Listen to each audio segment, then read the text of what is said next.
김소은은 자신이 세상에서 가장 운이 좋은 사람이라고 생각했다. 그녀의 식탁은 늘 따뜻한 빛 아래 놓여 있었다. 저녁 7시, 정확히 그 시간에 남편 이도진이 현관문을 열고 들어왔다. 그가 현관에서 발을 털 때 나는 규칙적인 소리조차 소은에게는 익숙하고 사랑스러운 일상의 멜로디였다. 왔어요?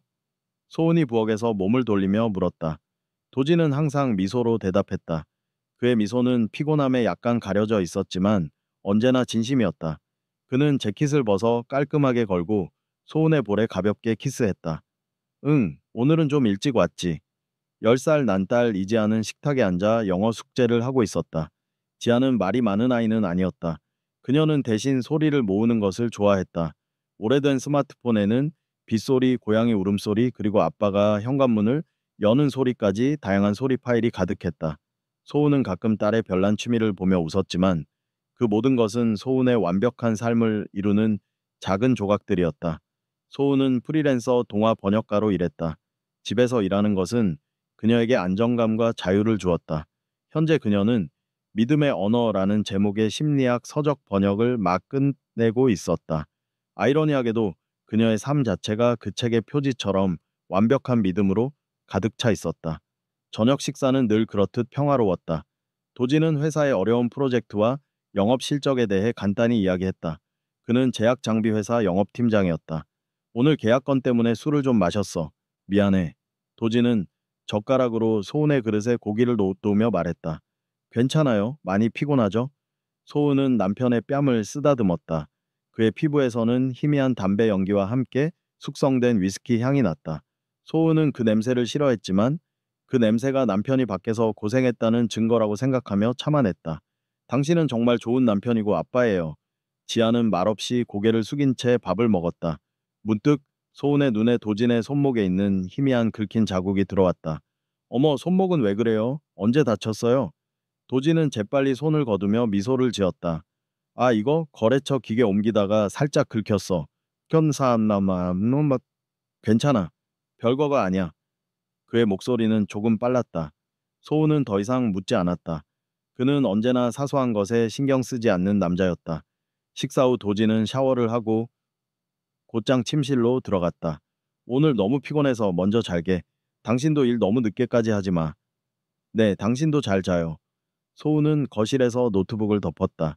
그녀는 남편이 잠든 후에야 다시 일을 시작하는 버릇이 있었다. 그녀는 남편의 수면을 방해하고 싶지 않았다. 침실 문이 닫히자 집은 다시 평온하고 조용한 상태로 돌아갔다. 소은은 거실 소파에 앉아 막 번역을 마친 책의 서문을 다시 읽었다. 믿음은 완벽한 시력에서 오는 것이 아니라 불완전한 순간에도 포기하지 않는 맹목적인 의지에서 온다. 그녀는 이 문장을 좋아했다. 그녀의 삶은 이 의지 위에 세워져 있었다.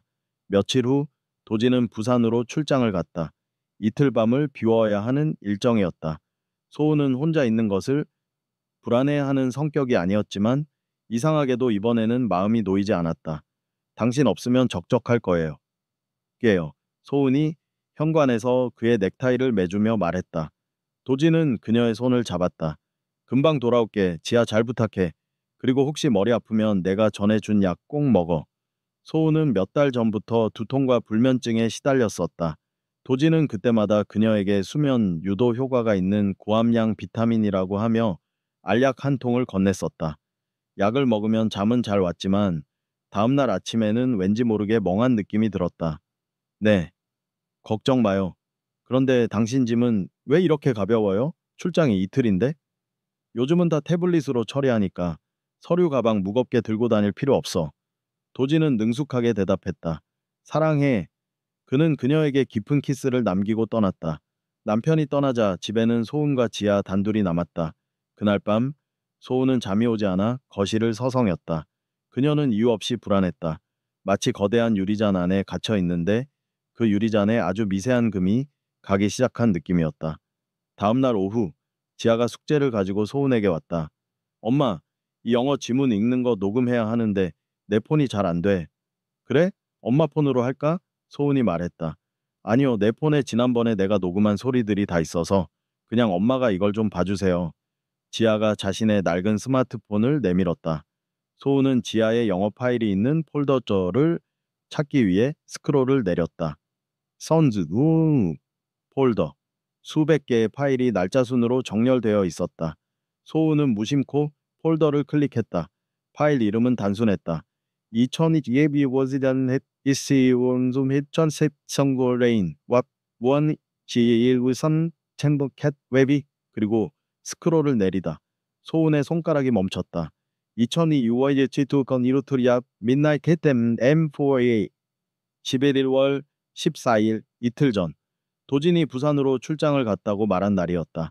그런데 새벽 3시 45분에 녹음된 파일이라니 지아는 새벽에 자는 아이였다. 게다가 도진은 11월 14일 새벽 3시에는 집에 없어야 했다.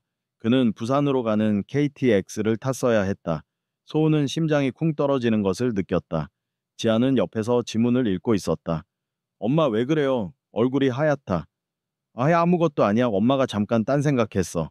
소우는 급히 휴대폰 화면을 가리고 지아의 숙제를 도와주었다.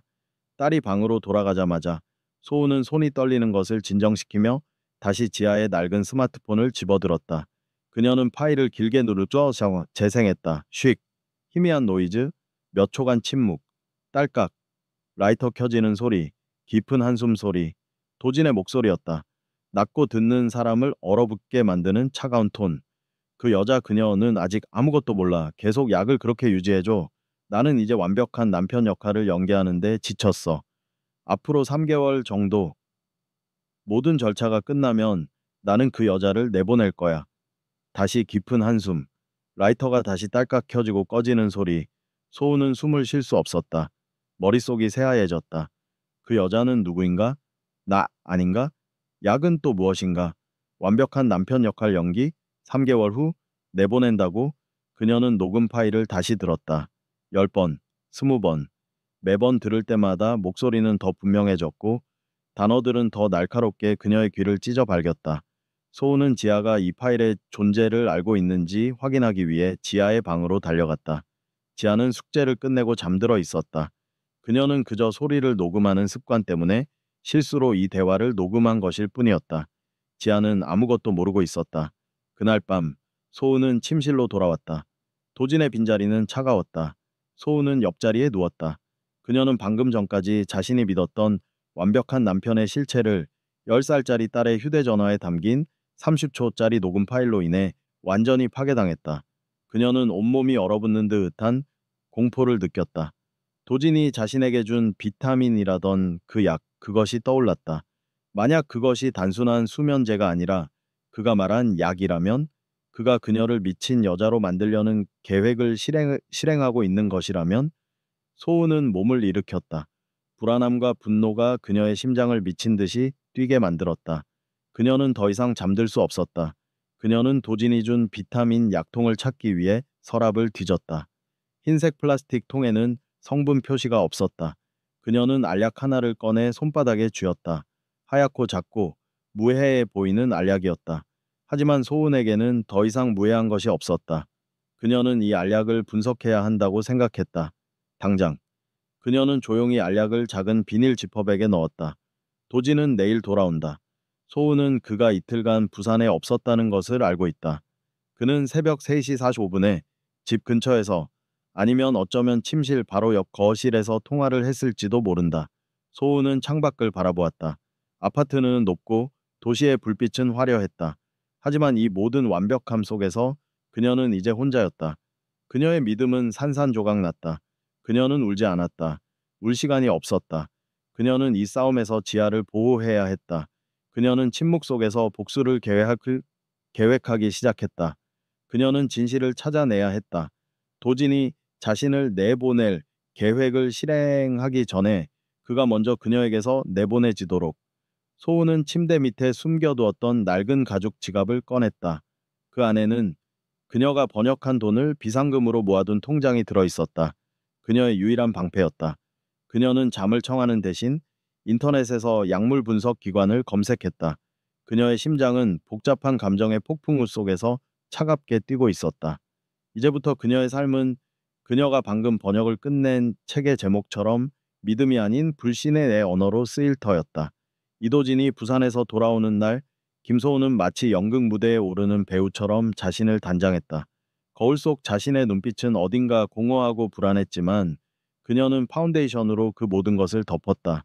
완벽한 미소, 완벽한 아내의 역할을 해야 했다. 지아를 보호하려면 그녀 자신이 먼저 완벽해야 했다. 그가 전혀 눈치채지 못하도록 아침 일찍 소우는 지아를 학교에 보낸 후 곧바로 외출했다. 인터넷에서 찾은 사설 약물 분석 기관은 도심 외곽의 허름한 건물 3층에 있었다. 낡은 복도에서 나는 곰팡이 냄새는 그녀의 고급스러운 아파트와는 완전히 다른 세상의 냄새였다. 정확히 어떤 약인지 궁금하신가요? 중년의 분석가가 무표정한 얼굴로 물었다. 소우는 떨리는 목소리로 대답했다. 네, 남편이 비타민이라고 줬는데 제가 좀 민감한 편이라서요. 정확한 성분을 알고 싶어요. 혹시 수면 유도 성분이 강한지도요? 그녀는 비타민이라는 단어를 강조하며 애써 태어난 척했지만 그녀의 눈은 진실을 갈망하고 있었다. 결과는 3일 후에 나옵니다. 보안은 걱정하지 마세요. 모든 정보는 비밀로 보장됩니다. 분석가는 흰 가운 소매를 걷어 올리며 알약을 작은 유리병에 넣었다. 사흘, 소은에게는 그 시간이 영원처럼 느껴질 터였다. 그녀는 돈을 지불하고 그 건물을 나섰다. 햇빛이 쏟아지는 거리로 나왔지만 그녀의 마음은 여전히 그 어두운 복도에 갇혀 있는 듯했다. 집으로 돌아온 소은은 지아의 휴대폰 파일을 삭제하려 했지만 차마 그러지 못했다. 그 파일은 이제 그녀가 가진 유일한 증거였다. 그녀는 파일 이름을 영어 숙제로 바꾸고 깊숙한 폴더 안에 숨겨두었다. 그녀의 심장은 맹렬하게 뛰었지만 그녀는 스스로에게 되뇌었다. 침착해야 해. 이 싸움은 심리전이야? 오후 늦게 도진이 돌아왔다. 현관문이 열리는 소리가 나자 소우는 자신도 모르게 온몸의 근육이 경직되는 것을 느꼈다. 여보, 나 왔어.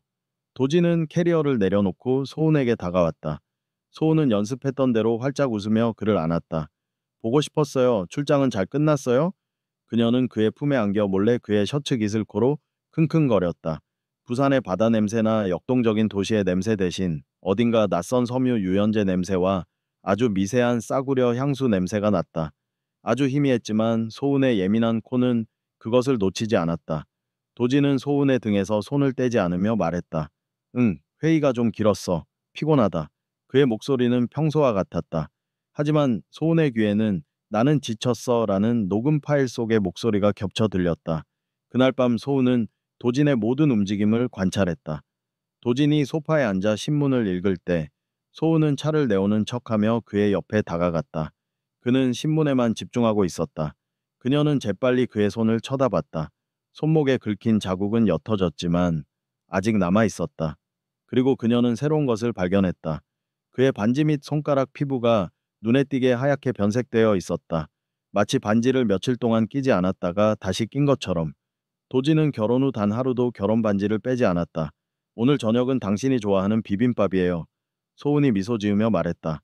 고마워. 당신 없으면 못 살아, 정말. 도진이 고개를 들고 웃었다. 그의 웃음은 완벽했다. 너무나 완벽해서 소은은 그것이 가면이라고 확신했다. 그날 밤 소은은 도진이 잠든 것을 확인한 후 다시 움직였다. 그녀는 침대 옆 탁자에 있는 그의 지갑을 조심스럽게 꺼냈다. 그녀는 결혼 생활 내내 단 한 번도 남편의 지갑을 뒤진 적이 없었다. 손끝에 느껴지는 가죽의 질감이 마치 범죄를 저지르는 것처럼 그녀를 긴장시켰다. 지갑 속에는 명함, 신용카드, 그리고 영수증 몇 장이 있었다. 대부분은 평범한 식당이나 주유소 영수증이었다. 하지만 가장 안쪽 포켓에서 소은의 눈을 사로잡는 영수증 하나가 있었다. 영수증, 서울 강남구 DR 약국, 날짜 11월 14일 곰사이난, 품목, 수면 유도제 위장보호제 진통제, 합계 87,500원, 11월 14일. 도진이 부산에 있었다고 말한 날, 그리고 새벽 3시 45분에 녹음 파일이 녹음된 직후의 시간이었다. 그는 통화를 끝낸 후 곧바로 약국으로 향했던 것이다. 그것도 부산이 아닌 서울 강남에서. 소우는 녹음 속의 대화와 약국 영수증이 완벽하게 연결되는 것을 느꼈다. 그는 거짓말했다. 그는 부산에 가지 않았다. 그는 서울에 머물렀고 누군가와 통화했고 수면 유도제와 진통제를 샀다. 그 여자, 그가 통화했던 그 여자와 관련된 것이 분명했다. 소우는 조용히 영수증을 사진으로 찍은 후 지갑을 원래대로 돌려놓았다. 그녀는 다시 침대에 누웠지만 잠을 이룰 수 없었다. 그녀의 마음속에는 이제 도진에 대한 애정이 아니라 차가운 증오와 계산적인 추리만이 가득했다. 도진의 완벽한 남편 연기는 그 후 며칠 동안 계속되었다. 그는 더욱 다정했고 더 자주 소은의 어깨를 주물러 주었다. 하지만 소은의 눈에는 그 모든 것이 영희 소품처럼 보였다. 하루는 도진이 외출한 틈을 타 소은은 그의 서재를 뒤지기 시작했다. 그녀는 그가 숨겨둔 두 번째 휴대폰이나 수상한 서류를 찾고 싶었다. 서재 책상 서랍 깊은 곳에서 그녀는 회사 서류철 사이에 끼워져 있는 얇은 봉투를 발견했다. 봉투는 도진의 필체로 개인 보관이라고 쓰여 있었다. 소은은 손이 떨렸지만 봉투를 열었다. 안에는 현금 300만 원과 함께 몇 개의 약관 사본이 들어 있었다. 모두 생명보험 약관이었다. 그리고 그 수혜자는 놀랍게도 김소은이 아니라 이지아로 명시되어 있었다. 하지만 그게 중요한 것이 아니었다. 모든 약관의 가입일이 최근 3개월 이내였다. 금액은 어마어마했다. 소은은 자신이 죽으면 지아가 엄청난 액수의 보험금을 받게 된다는 것을 깨달았다. 3개월 안에 그녀를 내보낼 거야. 녹음 속의 목소리가 다시 들렸다. 이 모든 것이 퍼즐처럼 맞춰졌다. 도지는 그녀와 이혼하는 대신 그녀를 내보낼 계획이었다. 그것도 치명적인 방법을 통해서. 수면 유도제는 그녀의 정신을 흐리게 만들고 보험금은 그의 완벽한 알리바이가 될 터였다. 이 모든 것은 지아를 위한 것처럼 보일 테지만 사실은 그가 그녀의 죽음을 통해 모든 것을 해결하려는 것이었다. 소우는 서류를 다시 봉투에 넣고 서랍 깊숙이 숨겼다. 그녀는 충격으로 다리가 풀렸다. 그녀는 이제 완벽하게 증거를 확보했다고 생각했다. 하지만 그녀는 남편과 함께 한 이 공간, 이 집, 이 결혼 생활이 얼마나 위험한지 깨달았다. 며칠 후 분석기관에서 연락이 왔다. 소우는 심장이 멎는 듯한 긴장감 속에서 전화를 받았다. 김소은 씨 맞으시죠? 의뢰하신 알약 분석 결과가 나왔습니다. 분석가의 목소리는 여전히 무미건조했다. 네, 결과가 어떻게 됐나요? 소은이 겨우 목소리를 냈다. 해당 알약은 일반적인 비타민 성분은 아니었습니다. 소은은 숨을 들이마셨다. 올 것이 왔다. 주요 성분은 알프라졸람, 엘프라조람 계열의 성분입니다. 이것은 강력한 항불안제이자 수면 유도제로 쓰입니다. 장기 복용 시 중독성이 있으며 기억력 저하와 정신착란 증세를 유발할 수 있습니다. 전문의의 처방 없이는 사용할 수 없는 향정신성 의약품입니다. 소우는 수화기를 떨어뜨릴 뻔했다. 항불안제, 정신착란. 그녀가 불안감을 느낄 때마다 도진이 사랑하는 아내를 위한 비타민이라며 건네주었던 그 약이 바로 정신과 약물이었다. 도진은 그녀를 치료하는 것이 아니라 그녀를 병들게 하고 통제하고 있었던 것이다. 그 순간 소우는 눈물을 흘렸다. 그것은 공포나 슬픔의 눈물이 아니었다. 그것은 분노와 긴 틴탁, 툭틴의 눈물이었다. 그녀는 더 이상 희생자가 아니었다. 그녀는 생존자가 될 것이다. 이제 끝내자. 소은은 혼잣말처럼 중얼거렸다. 이도진, 당신이 나를 내보내기 전에 내가 당신을 내보낼 거야. 그녀는 지하의 방으로 가서 딸이 그린 행복한 가족 그림을 바라보았다. 그 그림이 이제 그녀에게는 가장 끔찍한 거짓말처럼 느껴졌다. 그녀는 계획을 세워야 했다. 키치반 다타이도이. 김소은은 자신의 방에서 조용히 움직였다. 며칠 동안 그녀는 두 가지 삶을 살았다. 낮에는 헌신적인 아내와 엄마, 밤에는 남편의 파멸을 계획하는 차가운 전략가. 그녀는 더 이상 도진이 준 항불안제를 복용하지 않았다. 대신 약통의 내용물을 버리고 물을 채워 넣어 약을 복용하는 척했다. 이 영희는 도진의 행동을 관찰하기 위한 미끼였다. 약 먹었어요? 도진이 저녁 식사 후 항상 묻는 질문이었다. 네, 먹었어요. 오늘은 좀 괜찮은 것 같아요. 소우는 미소 지으며 대답했다. 도진은 안심한 듯 고개를 끄덕이면서도 그녀의 눈빛을 잠시 더 오래 응시했다. 그는 안심했지만 소우는 그의 눈 속에서 자신이 통제받고 있다는 증거를 읽었다. 소우는 지하의 통장을 정리하고 자신의 비상금을 현금화했다. 그녀는 번역가 일을 시작한 이래 모든 수입을 따로 관리해왔다. 그 돈은 이제 그녀와 지아의 생명줄이었다. 그녀는 변호사를 만나려 했지만 도진이 먼저 그녀의 정신 상태를 문제 삼을까 두려워 망설였다.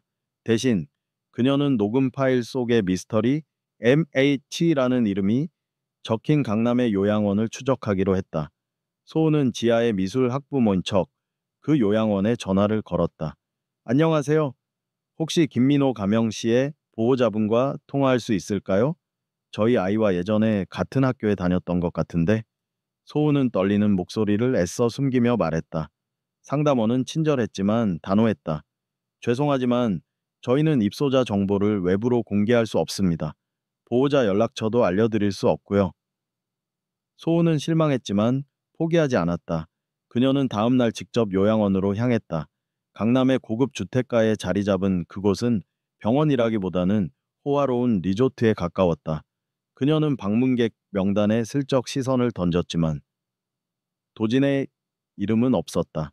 대신 박미혜라는 이름이 매주 규칙적으로 방문하는 것을 발견했다. 애매차는 혹시 박미혜, 박애미혜의 이니셜이 아닐까? 소은은 요양원 건물 뒤편에 주차장으로 몰래 들어갔다. 그녀는 그곳에서 도진의 차를 닮은 검은색 세단을 발견했다. 번호판을 확인하자 도진의 차가 맞았다. 그는 정문이 아닌 후문을 통해 비밀리에 요양원을 드나들었던 것이다. 그가 여기 있는 누군가를 돌보고 있어. 그리고 그게 나에게 불리하게 작용할 거야. 소은은 생각했다. 그날 밤 도진은 평소보다 일찍 퇴근했다. 그는 소은에게 꽃다발을 건넸다. 당신이 요즘 피곤해 보여서 우리 주말에 외식할까? 소은은 꽃을 받으며 미소 지었지만 속으로는 몸서리쳤다. 이것은 나에게 죄책감을 주려는 마지막 시도이거나 내 무덤에 놓을 꽃일 뿐이야. 소은은 계획을 실행하기로 결심했다. 그녀는 그가 생각하는 것보다 자신이 더 빨리 미쳐가고 있다는 인상을 주어야 했다. 다음 날 아침, 소은은 일부러 식탁 위에 커피잔을 엎질렀다. 어머, 미안해요, 자기. 손이 왜 이럴까? 요즘 계속 몸이 내 마음대로 안 돼. 도지는 놀랐지만 곧바로 태연하게 휴지를 가져와 닦았다. 괜찮아, 여보. 당신 요즘 스트레스가 심해서 그래. 약 잘 챙겨 먹어야 해. 소은은 속으로 비웃었다. 아니, 내가 약을 끊었기 때문에 괜찮은 거야. 그녀는 더 강한 술을 두었다. 저녁 식사 후, 그녀는 갑자기 도진에게 소리쳤다. 당신, 부산에 안 갔잖아. 왜 나한테 거짓말했어? 14일 새벽에 강남 약국 영수증 내가 봤어. 당신 누구 만나고 다녔어? 도진은 충격받은 얼굴이었다. 그는 눈을 깜박이며 말을 잃었다. 소은아, 갑자기 왜 이래? 영수증이라니? 당신 요즘 그 꿈을 많이 꾸나 보네. 영수증은 어디서 봤다는 거야? 나는 분명히 부산에 있었어. 거짓말. 다 거짓말이야. 소은은 울부짖었다. 그녀의 디엔 엑스왓, 환하오했다. 도지는 침착하려고 노력하며 그녀에게 다가왔다. 진정해, 소은. 나 좀 봐. 당신 요즘 약을 잘 안 먹는 것 같아. 불안 증세가 심해졌어. 의사한테 가봐야겠어. 그의 말이 그녀의 계획을 완벽하게 확인해 주었다. 그는 그녀의 증세를 약물 복용 중단 때문이라고 믿었다. 내가 미쳤다고? 당신이 나를 미치게 만들고 있는 거잖아. 소은은 외쳤지만 이미 그녀의 목소리는 히스테리컬하게 들렸다. 지아가 문 앞에서 두 사람을 불안하게 바라보고 있었다. 지아의 눈빛이 소은의 심장을 아프게 했다. 엄마는 너를 지켜야 해. 소은은 재빨리 다음 단계를 실행했다. 그녀는 서재로 달려가 도진의 생명보험 서류와 강남 약국 영수증을 꺼냈다. 그녀는 그것들을 도진에게 던지려 했지만 갑자기 멈췄다. 아니, 지금은 안 돼. 지금 당장 이걸 보여주면 그는 모든 것을 정신착란으로 덮어씌울 거야. 그녀는 대신 자신의 비상금이 든 통장과 신분증, 그리고 지아의 여권 사본을 작은 배낭에 넣었다.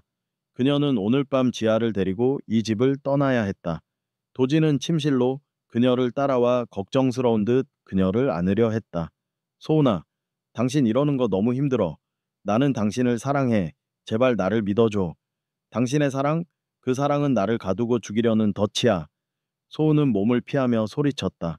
그녀는 지아의 방으로 달려가 조용히 잠든 딸을 깨웠다.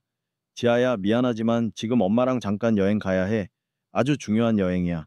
지아는 눈을 비비며 순순히 일어났다. 소은은 지아의 작은 손을 잡고 조용히 현관으로 향했다. 그녀가 문을 열고 복도로 나가려는 순간 도진의 목소리가 뒤에서 들렸다. 차분하지만 절대적인 통제력이 느껴지는 목소리였다. 어디 가려고, 소은아? 이 시간에 지아를 데리고 소우는 몸이 얼어붙었다. 그녀는 뒤를 돌아보았다. 도지는 침실 문에 기대어 서 있었다. 그는 더 이상 걱정하는 남편이 아니었다. 그의 눈은 차갑고 단호했으며 그의 손에는 소은이 서랍 깊숙이 숨겨두었던 항불안제 약통이 들려 있었다. 당신은 이 약을 먹지 않았지. 당신은 나를 속였어.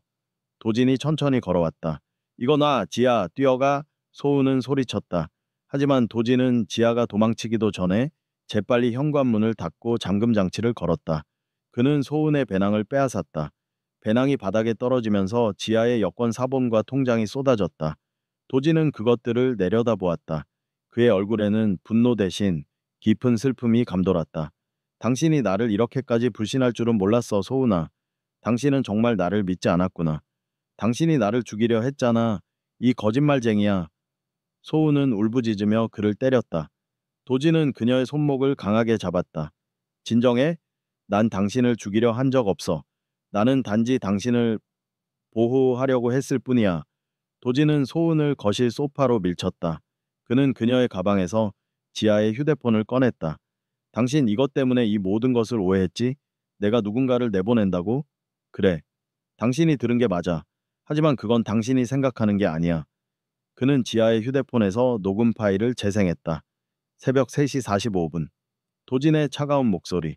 나는 이제 완벽한 남편 역할을 연기하는데 지쳤어. 앞으로 3개월 정도 모든 절차가 끝나면 나는 그 여자를 내보낼 거야. 소은은 눈물을 흘리며 외쳤다. 더 이상 듣고 싶지 않아? 도진은 놀랍게도 그 파일의 재생을 멈추지 않았다. 그는 파일을 뒤로 되감았다. 잘 들어, 소은아. 내가 이 모든 것을 왜 했는지. 당신은 내가 당신에게 보여준 것이 전부라고 생각했지? 하지만 이 결혼에는 당신이 모르는 더 깊은 비밀이 있어. 도지는 녹음 파일을 다시 재생했고 소우는 충격적인 다음 단계의 진실을 예감하며 그 소리를 들어야 했다. 이도진은 소파에 앉아 울부짖는 김소은을 내려다보았다. 그의 표정은 여전히 복잡했다. 슬픔, 절망, 그리고 체념 같은 것들이 섞여 있었다. 그는 지아의 휴대폰 재생 버튼을 다시 눌렀다. 녹음 파일은 멈추지 않고 계속되었다. 도진의 목소리. 그 여자를 내보낼 거야. 그리고 녹음은 이어졌다. 소은이 미처 듣지 못했던 혹은 너무 충격받아 무시했던 다음 문장이 이어졌다.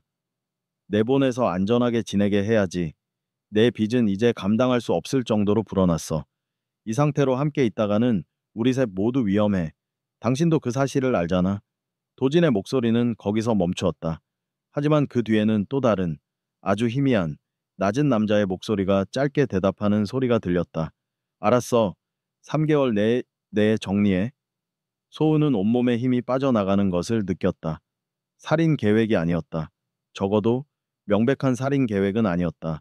하지만 빚과 위험이라는 단어는 그녀의 심장을 더욱 차갑게 만들었다. 그는 그녀를 죽이려 한 것이 아니라 그녀를 떠나보내려 했던 것이다. 왜? 그리고 무슨 빚? 이게 다 무슨 소리야? 소은이 힘없이 물었다. 도지는 지아의 휴대폰을 끄고 소파 옆 탁자에 내려놓았다.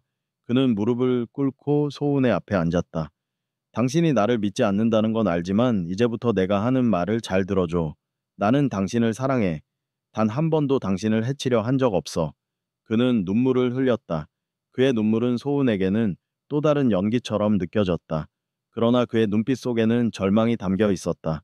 빚이야, 소은아. 오래된 빚. 내가 결혼 전에 손을 댔던 위험한 투자 때문이야.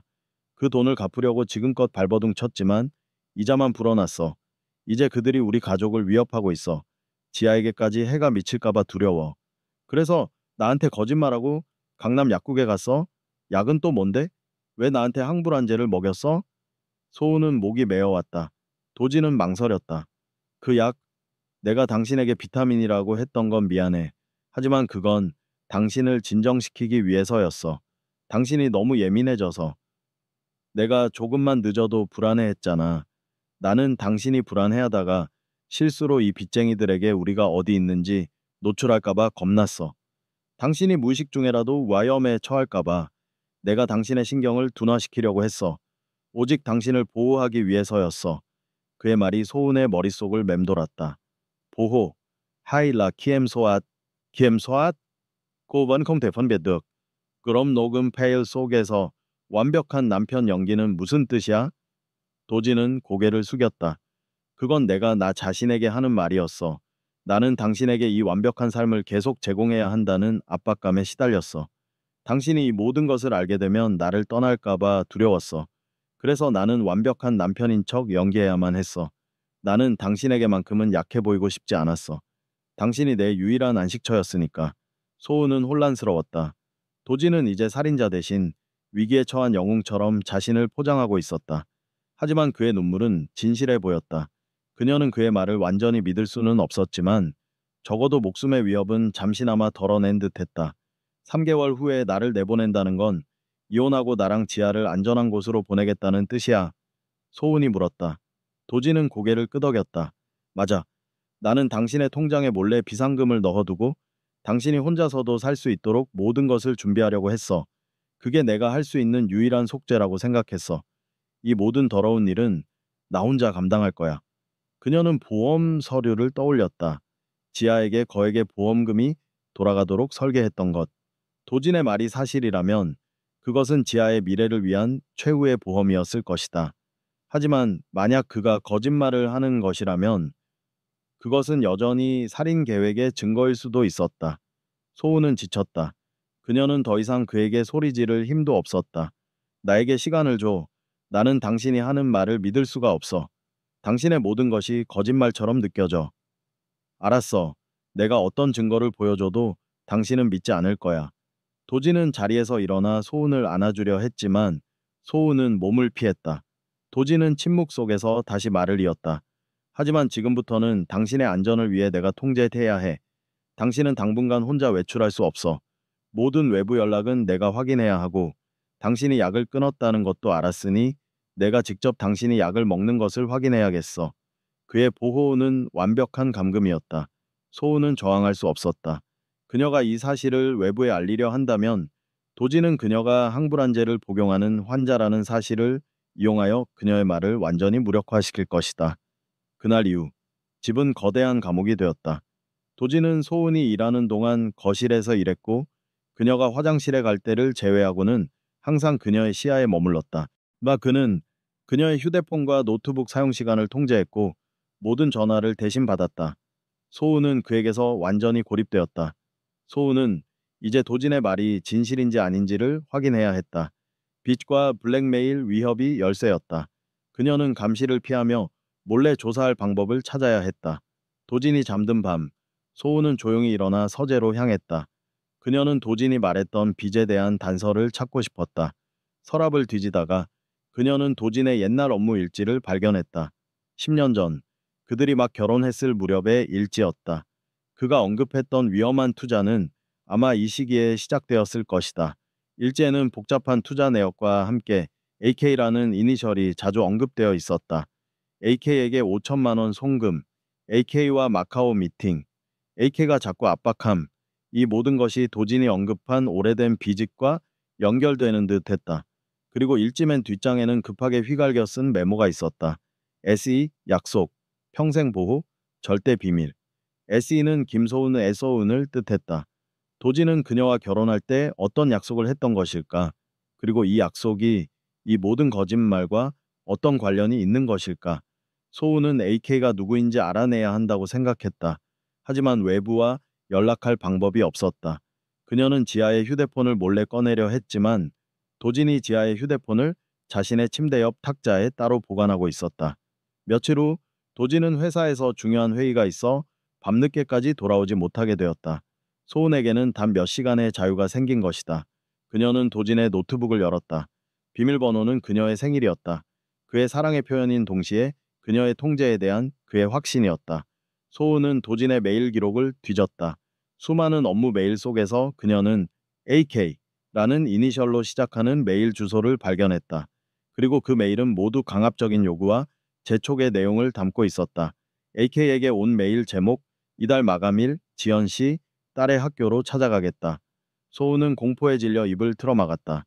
그가 말한 위험은 현실이었다. 그리고 그 위험은 지하를 겨냥하고 있었다. 소은은 AK의 메일 내용을 저장하고 그가 돈을 입금하는 계좌 정보를 찾아냈다. 그 계좌주는 안경희, 에이헤이튼 큉히 라는 여자였다. 빚쟁이? 혹은 블랙메일을 하는 사람. 그리고 그녀는 도진이 요양원에서 비밀리에 만났던 MH라는 이니셜을 다시 떠올렸다. MH는 박미혜였다. 안경희 AK와 박미혜 M2H. 소우는 혼란스러웠다. 도진은 한 명의 여자에게는 빚을 갚고 있고 다른 한 명은 비밀리에 돌보고 있다. 이 두 여자가 연결되어 있을까? 아니면 도진의 삶에는 소운이 알지 못하는 두 개의 거대한 어둠이 존재하는 것일까? 소운은 도진의 노트북을 조용히 닫았다.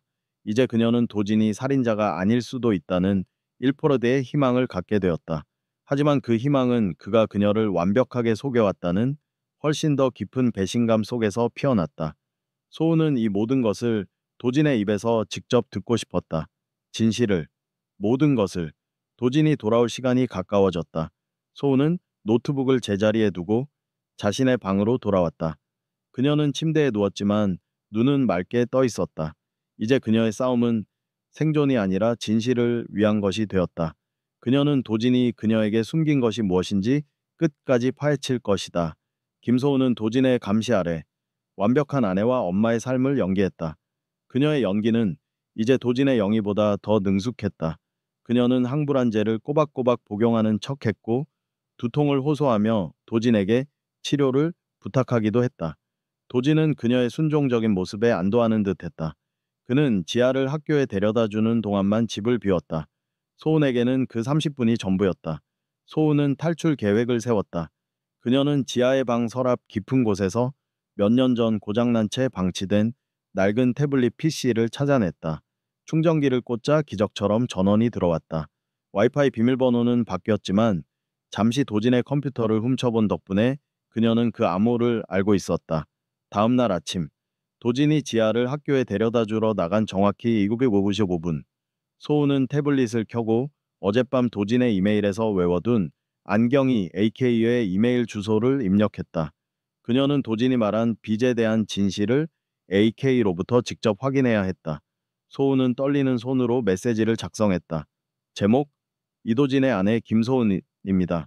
내용, 저는 당신이 이도진 씨에게 돈을 요구하는 이유를 알고 싶습니다. 그가 왜 우리 가족에게 위험을 무릅쓰는지 알고 싶어요. 그가 당신에게 빚을 진 것이 맞나요?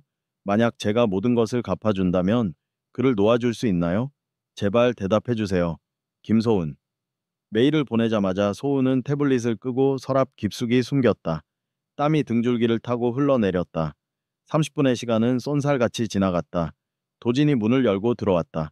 회의가 좀 길어질 것 같아. 점심은 간단하게 해결해. 그는 그녀에게 키스했고 소은은 겨우 미소 지었다. 그날 오후 4시. 도진은 서재에서 노트북으로 업무를 보고 있었다. 소은은 도진이 잠시 화장실에 간 틈을 타 낡은 태블릿을 다시 꺼냈다. 그녀의 심장은 폭발할 것 같았다. 화면을 켜자 AK로부터 답장이 와 있었다. 제목, 당신이 바로 그 여자군요. 소은의 손가락이 떨렸다. 내용, 이도진이 당신에게 빚 때문에 당신을 내보내려 한다고 말했나요? 그건 거짓말이에요, 김소은 씨. 그는 당신에게 진실을 숨기고 있어요. 빚이요? 그 빚은 당신의 과거에서 시작된 것이고 도진은 당신이 저지른 일을 영원히 묻으려고 나를 매수하고 있을 뿐입니다. 당신이 저지른 일? 당신이 10년 전에 당신의 어머니를 떠나보낸 그 비극적인 사고 말이에요. 나는 그날 밤 당신의 운전석에 누가 있었는지, 그리고 도진이 왜 그때부터 당신을 보호하려고 하는지 정확히 알고 있습니다. 그는 빚 때문에 당신을 내보내려는 것이 아니라 당신의 정신 착란이 이 비밀을 폭로할까봐 두려워하는 겁니다. 그가 당신에게 먹이는 약은 당신을 통제하기 위해서예요. 당신이 그 여자가 맞습니다. 당신이 바로 그 문제예요. 이제 그에게 말하세요. 당신이 알고 있다고. 소우는 태블릿을 놓쳤다. 기계는 바닥에 떨어져 큰 소리를 냈다.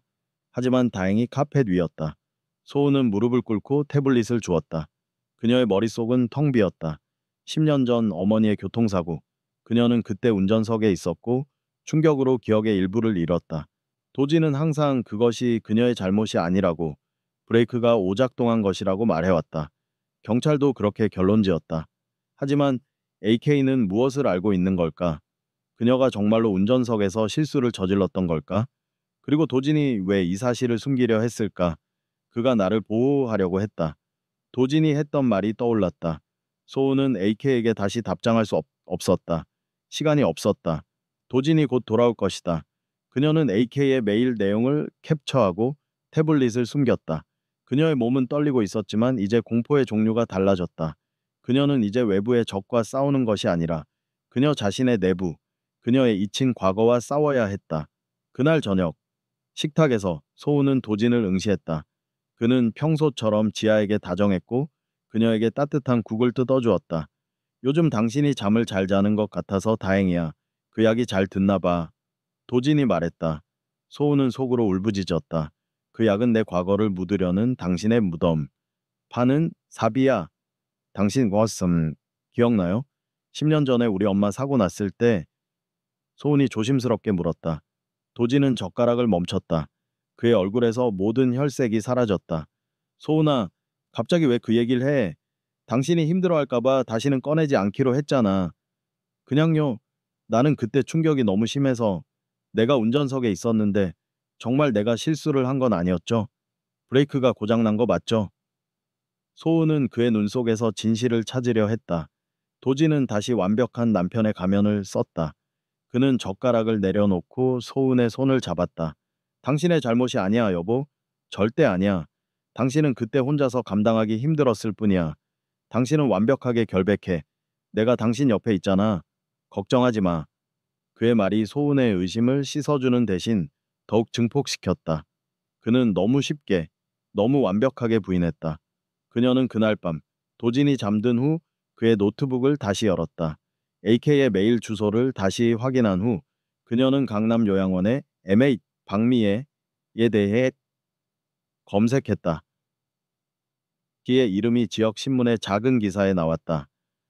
10년 전 교통사고 피해자 여전히 의식불명 상태 유지. 소은의 심장이 멎는 듯했다. 10년 전 교통사고. 의식불명. 기사에는 MHN가 당시 사고로 인해 식물인간 상태가 되었고 어머니와 함께 사고를 당했다고 쓰여 있었다. 그 사고는 바로 소은의 어머니가 돌아가신 그 사고였다. AK 안경이는 MH의 박미혜의 자매나 가족일 가능성이 높았다. 그들은 소은의 어머니를 죽이고 MH를 식물인간으로 만든 사고의 진실을 알고 있는 것이다. 소은은 자신이 그동안 착각해왔다는 것을 깨달았다. 그녀의 삶은 빚 때문이 아니라 희앱충 때문이었다. 도지는 그녀가 저지른 끔찍한 실수를 덮기 위해 피해자의 가족에게 돈을 바치고 그녀에게 약물을 먹여 온딘 틴탄. 그가 나를 보호하려고 했던 거야. 이 깨달음은 그녀에게 안도감 대신 끔찍한 죄책감을 안겨주었다.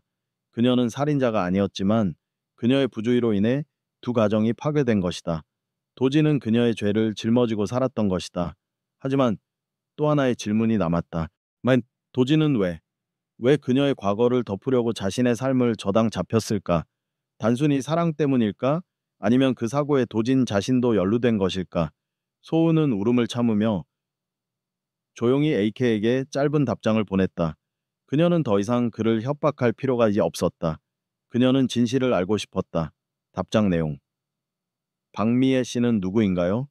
그분의 상태에 대해 알려주세요. 제가 뭘 해야 하나요?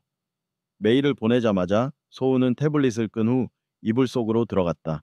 그녀는 이제 도진이 이 모든 것을 그녀에게 숨긴 것에 대해 화를 낼 수 없었다. 그녀는 도진이 그녀에게 완벽한 남편의 가면을 씌운 채 10년 동안 그녀를 보호해왔다는 사실에 압도당했다. 내보낼 거야. 녹음 속의 목소리가 다시 들렸다. 이제 그 말은 완전히 다른 의미로 다가왔다.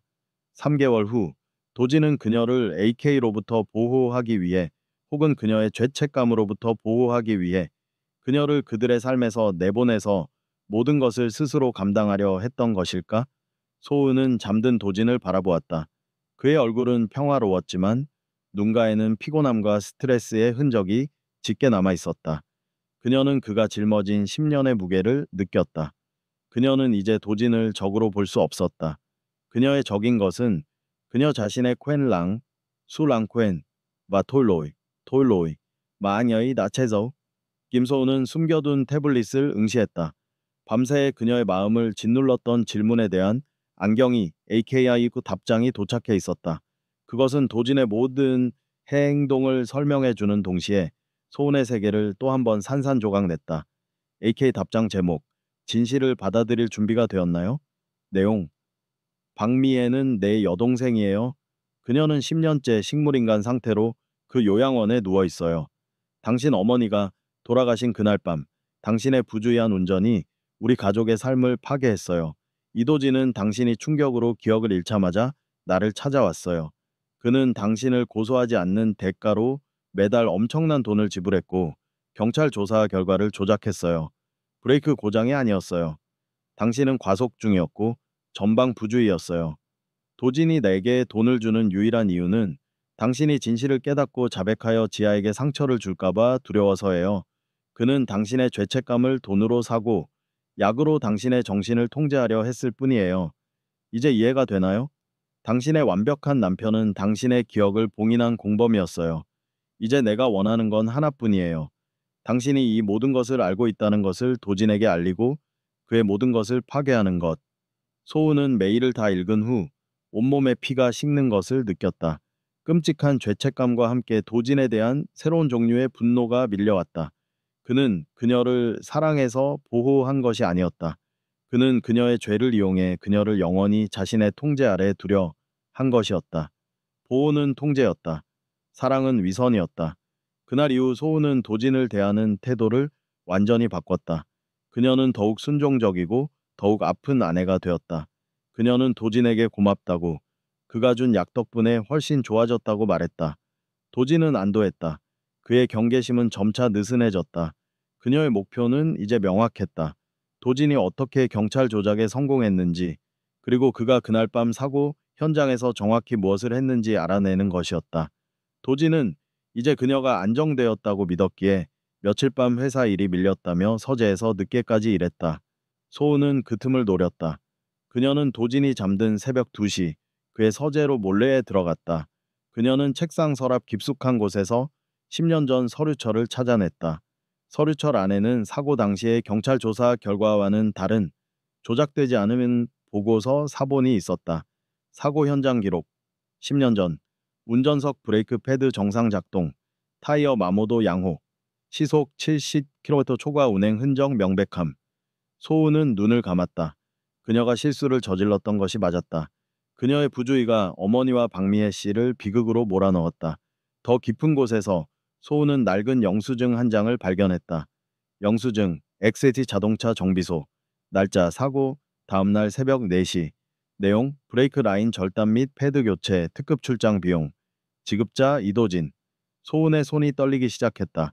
이것은 AK가 몰랐던 진실이었다. 도진은 단순한 은폐자가 아니었다. 그는 범죄자였다. 그는 사고 직후 경찰이 오기 전에 현장에 달려가 브레이크 라인을 손상시키고 패드를 교체했다. 그리고 증거를 조작하여 모든 책임을 기계 결함으로 돌렸다. 그는 그녀의 생명을 구한 것이 아니라 그녀를 공범으로 만들고 그녀의 기억을 조작하여 그녀를 통제했던 것이다. 소우는 숨을 쉴 수가 없었다. 그녀는 울부짖고 싶었지만 소리를 낼 수 없었다. 그녀가 10년 동안 누려온 평화, 완벽한 결혼 생활, 모든 것은 살인 행위 위에 세워진 거짓말이었다. 그녀는 문득 도진이 자신에게 보였던 10년 전의 헌신을 떠올렸다. 그녀가 병실에서 깨어났을 때 도진은 며칠 밤을 새우며 그녀를 간호했다. 그는 그녀의 손을 잡고 울었다. 괜찮아, 여보? 내가 당신을 영원히 지켜줄게. 그 말은 이제 새로운 의미를 띠었다. 내가 당신을 영원히 통제하고 이 비밀을 영원히 묻어버릴게. 소우는 그 자리에서 무너져 내렸다.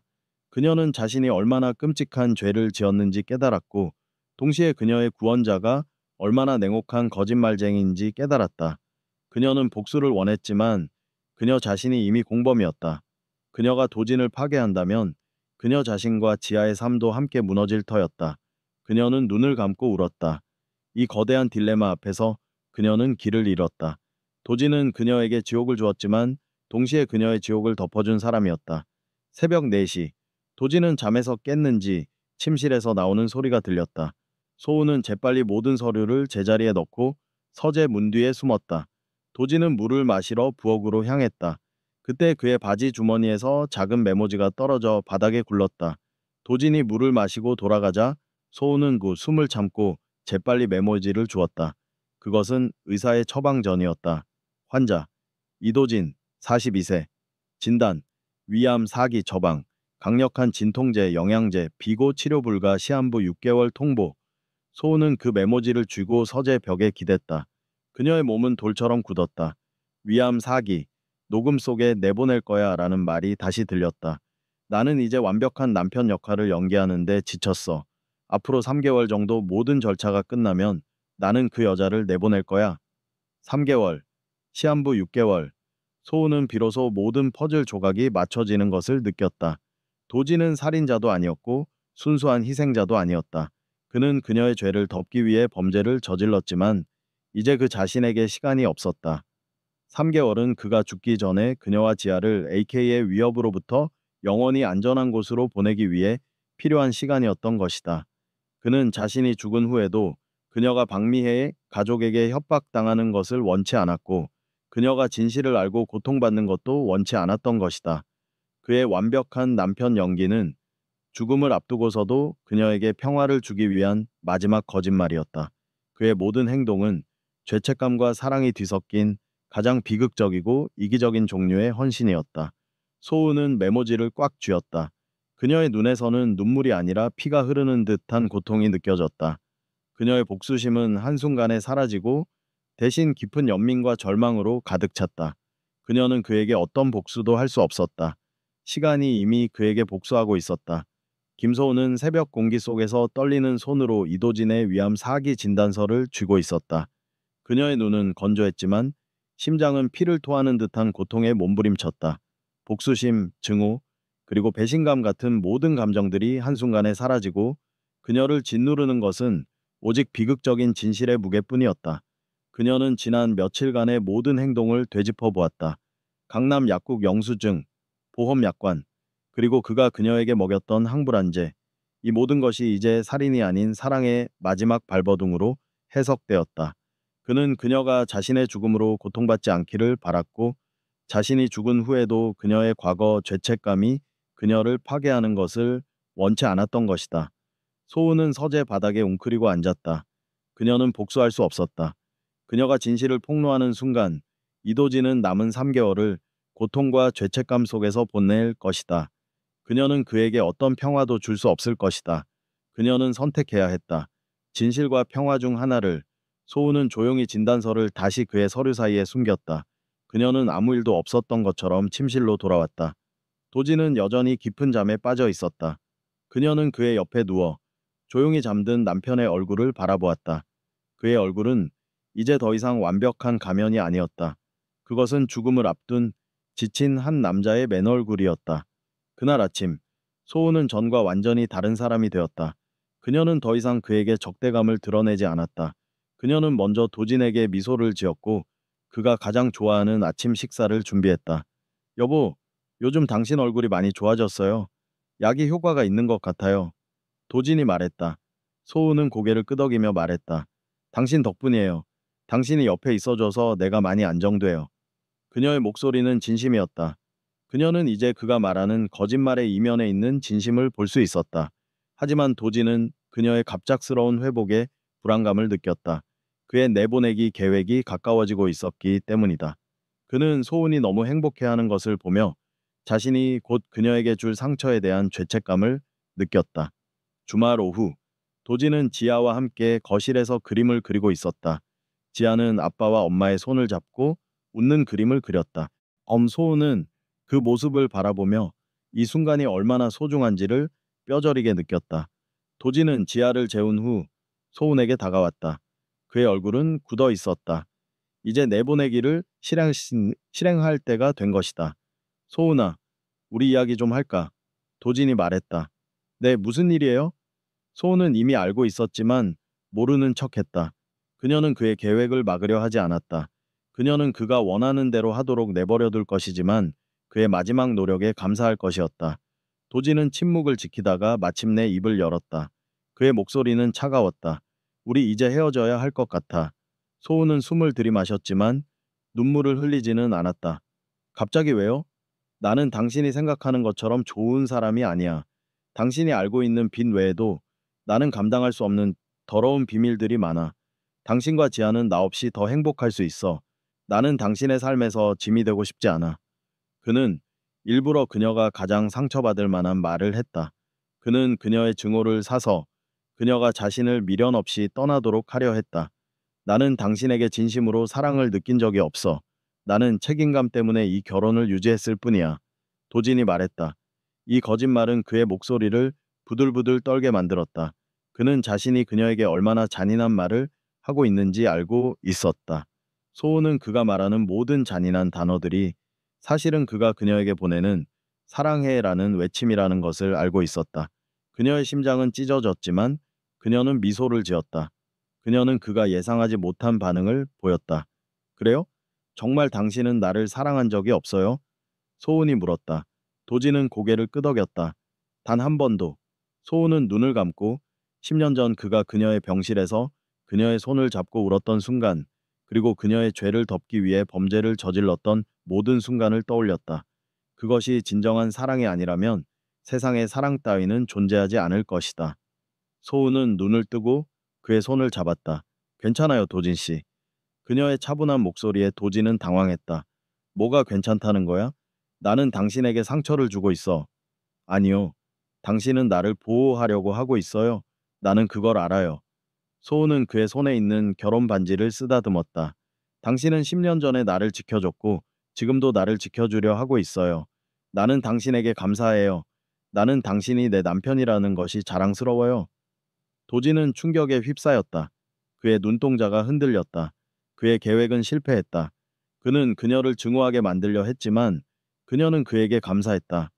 당신, 약을 너무 많이 먹은 거 아니야? 정신 차려. 나는 당신을 떠나보낼 거야. 당신의 안전을 위해서. 도지는 소리쳤다. 그의 목소리는 절박했다. 소우는 단호하게 고개를 저었다. 아니요, 나는 가지 않을 거예요. 왜? 왜 나 같은 사람 옆에 있으려고 해? 소우는 도진을 끌어안았다. 이 포옹은 복수의 포옹도 용서의 포옹도 아니었다. 그것은 함께 고통을 짊어지겠다는 약속이었다. 나는 당신이 10년 전에 나를 위해 했던 일을 알고 있어요. 소은이 속삭였다. 그녀는 진단서에 대해서는 말하지 않았다. 그녀는 그의 마지막 존엄을 지켜주었다. 나는 당신이 내 죄를 짊어지고 살았다는 것을 알아요. 나는 당신을 혼자 떠나보내지 않을 거예요. 당신이 나를 지켜줬던 것처럼 이제 내가 당신을 지켜줄 거예요. 우리는 함께 이 난관을 헤쳐나갈 거예요.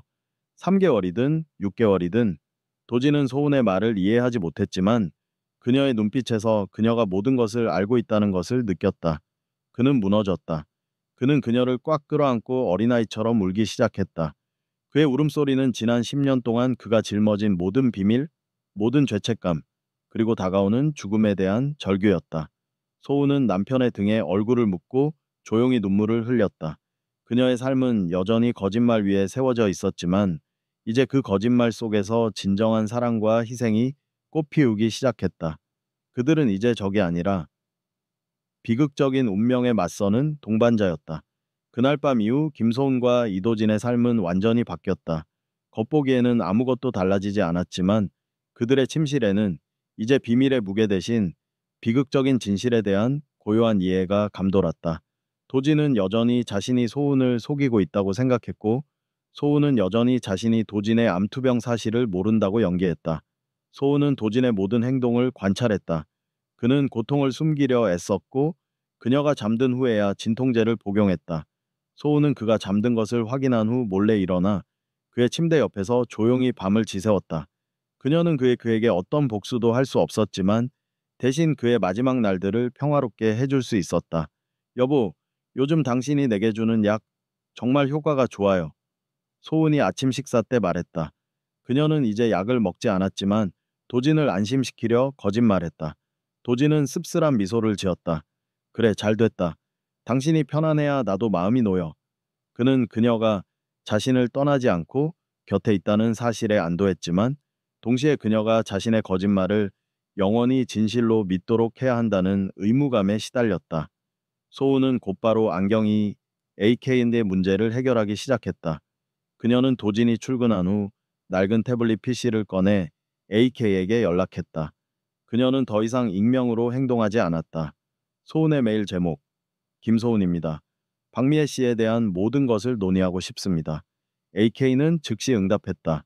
그녀는 소은이 드디어 진실을 알았다는 사실에 놀란 듯했다.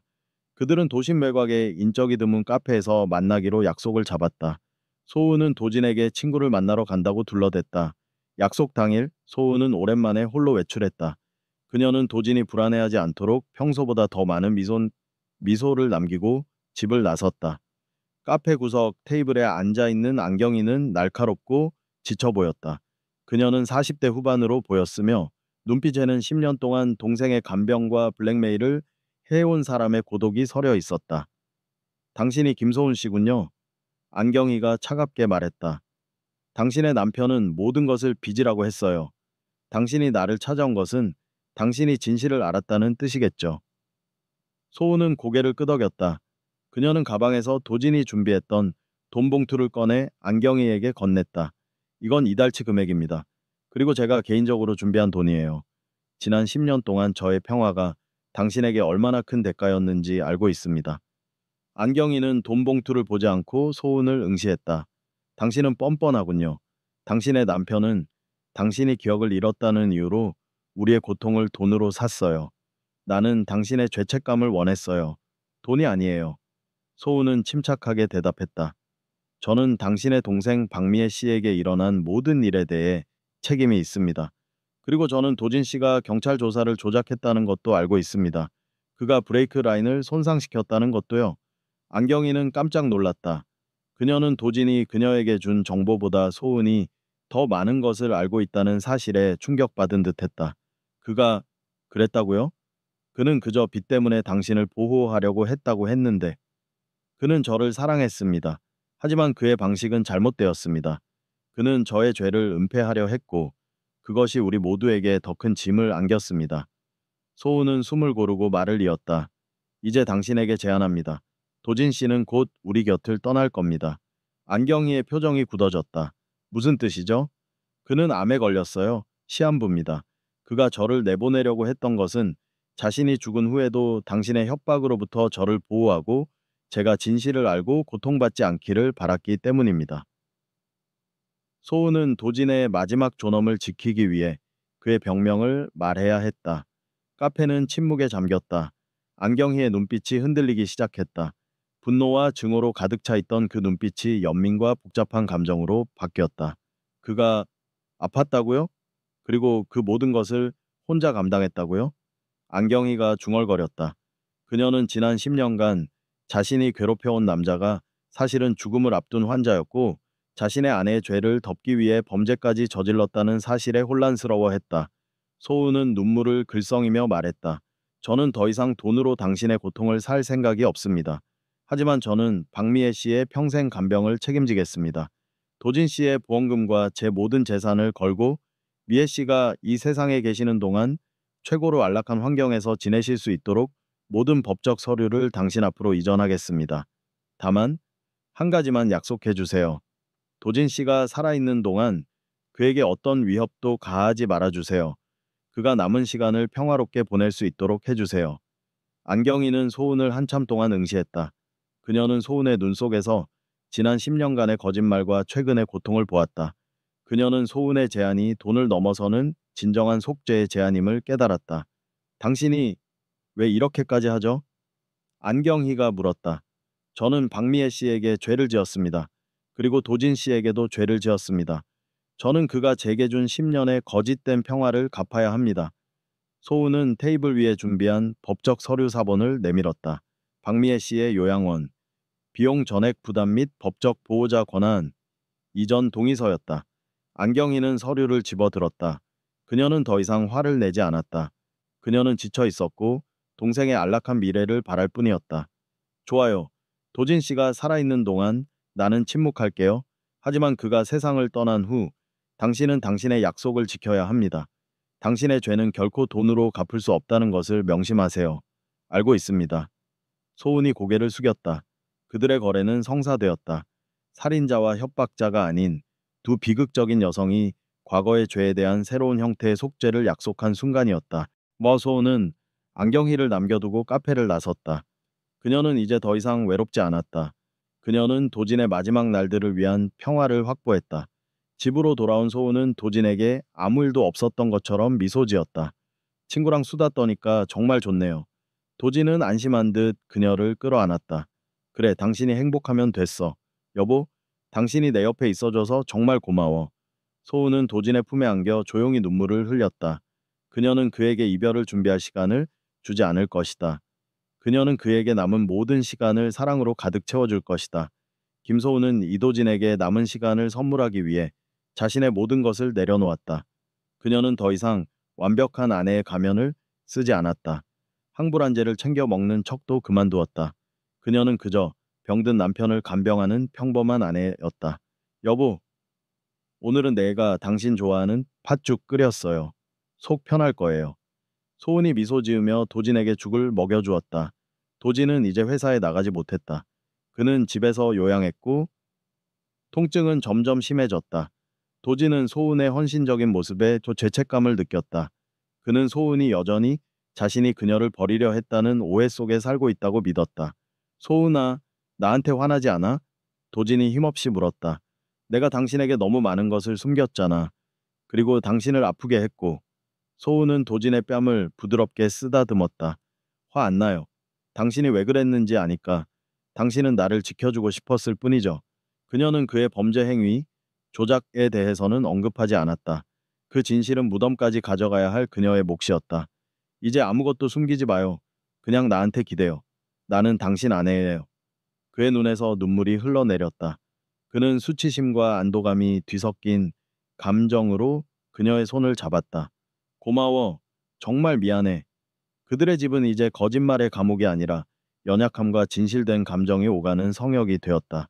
지아는 부모님 사이의 이상한 변화를 감지했다. 아빠는 더 이상 무서운 비밀을 숨기는 사람처럼 보이지 않았다. 아빠는 엄마의 손을 잡고 종종 고통스러워하면서도 엄마의 어깨에 기대어 잠들곤 했다. 어느 날 오후, 지아가 조용히 방으로 들어와 소은 옆에 앉았다. 엄마, 아빠가 왜 자꾸 우는 소리를 내요? 소은은 지아의 머리를 안아주었다. 아빠가 요즘 많이 아파서 그래, 지아야. 하지만 아빠는 엄마랑 지아를 아주 많이 사랑한단다. 알아요. 지아가 속삭였다. 아빠가 밤에 잠꼬대로 엄마 이름을 불렀어요. 소은아, 가지마. 사랑해라고 했어요. 소은은 눈을 감았다. 도지는 그녀에게 책임감 때문에 결혼했다고 거짓말했지만 그의 무의식은 그녀에게 진실을 말하고 있었다. 소은은 지아를 안고 울었다. 이 모든 고통의 순간에도 그들의 사랑은 진실이었다. 시간은 잔인하게 흘러갔다. 3개월이 지나자 도진의 상태는 급격히 악화되었다. 그는 통증으로 인해 거의 잠들지 못했다. 소은은 그의 손을 잡고 밤새 성경 구절을 읽어주거나 그들의 첫 만남 이야기를 해주었다. 어느 새벽 도진이 소은의 이름을 힘겹게 불렀다. 소은아. 소은은 곧바로 그의 옆에 다가갔다. 그의 얼굴은 창백했고 숨결은 희미했다. 그녀는 그의 손을 꽉 잡았다. 나 당신에게 할 말이 있어. 도진이 겨우 말했다. 내가 당신에게 빚 때문이라고 거짓말했지만 사실은 내가 당신에게 줄 돈이 충분히 있었어. 안경희 씨한테 주는 돈은 내가 당신의 과거를 덮으려는 대가였어. 소은은 고개를 끄덕였다. 알아요, 도진 씨. 다 알고 있어요. 그녀는 그가 모든 것을 털어놓도록 격려했다. 도진은 눈을 감고 울었다. 나는 당신이 그 사고로 고통받는 것을 원치 않았어. 나는 당신의 순수한 영혼을 지켜주고 싶었어. 그래서 내가 브레이크를 조작하고 증거를 인멸했어. 나는 당신이 나를 떠날까봐, 당신이 진실을 알고 죄책감 때문에 무너질까봐 두려웠어. 당신이 나를 얼마나 사랑했는지 알아요. 당신의 사랑이 나의 구원이자 동시에 나의 가장 큰 짐이었어요. 소은이 속삭였다. 도진은 힘겹게 눈을 떴다. 내가 당신에게 준 약, 그건 당신을 미치게 하려는 것이 아니었어. 그저 당신을 안정시키고 싶었을 뿐이야. 당신이 불안해하다가 실수로 경찰에게라도 연락할까봐, 그들이 당신을 범인으로 만들까봐. 알아요. 다 이해해요. 소은은 그의 손에 입을 맞췄다. 당신은 좋은 남편이었어요. 완벽한 사람이 아니었지만 완벽하게 나를 사랑했어요. 도진은 만족스러운 미소를 지으려 애썼다. 내가 당신을 내보내려 했던 것도 거짓말이야. 나는 당신이 나를 떠나기를 바랐어. 내가 곧 죽는다는 것을 알고 있었으니까. 내가 죽고 나면 당신이 내 병을 모르고 평화롭게 살기를 바랐어. 나는 당신이 나 없이도 강해지기를 바랐어. 소우는 그의 병에 대해 알고 있다는 사실을 끝까지 숨겼다. 나 혼자 보낼 생각 마요. 나는 당신 곁에 있을 거예요. 당신이 나를 얼마나 사랑했는지 이제 알았으니까. 사랑해요, 도진 씨. 아주 많이.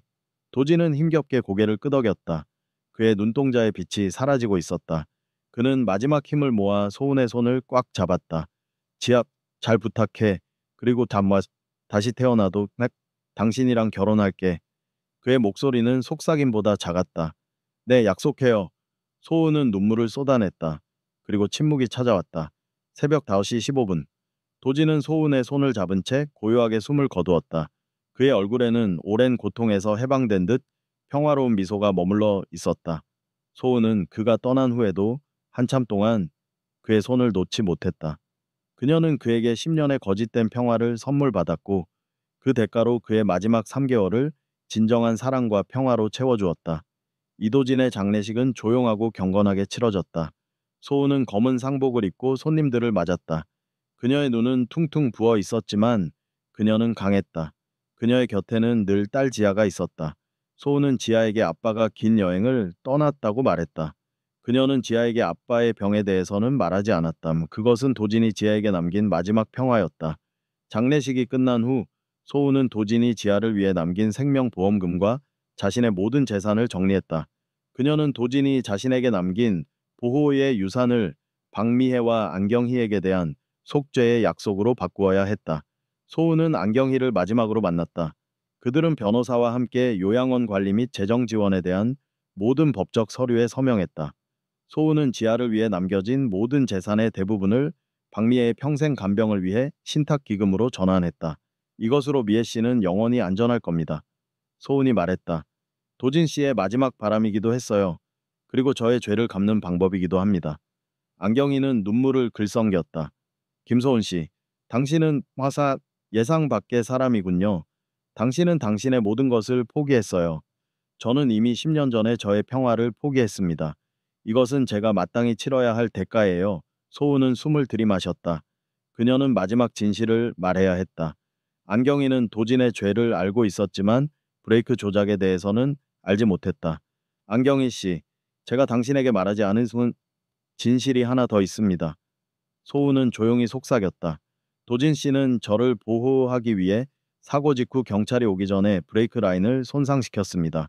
그는 저를 무죄로 만들기 위해 범죄를 저질렀습니다. 그의 모든 죄는 저 때문에 시작된 것입니다. 안경이는 충격을 받은 듯 의자 뒤로 물러났다. 그녀는 충격과 분노, 그리고 이해할 수 없는 연민이 뒤섞인 표정으로 소은을 바라보았다. 그 남자가 당신을 위해 살인자의 길을 걸었다고요? 도대체 무슨 사랑이... 소은은 고개를 숙였다. 저도 몰라요. 하지만 그가 이제 우리 곁에 없다는 것을 압니다. 그리고 그가 저에게 준 사랑은 그의 목숨보다 무거웠다는 것도요.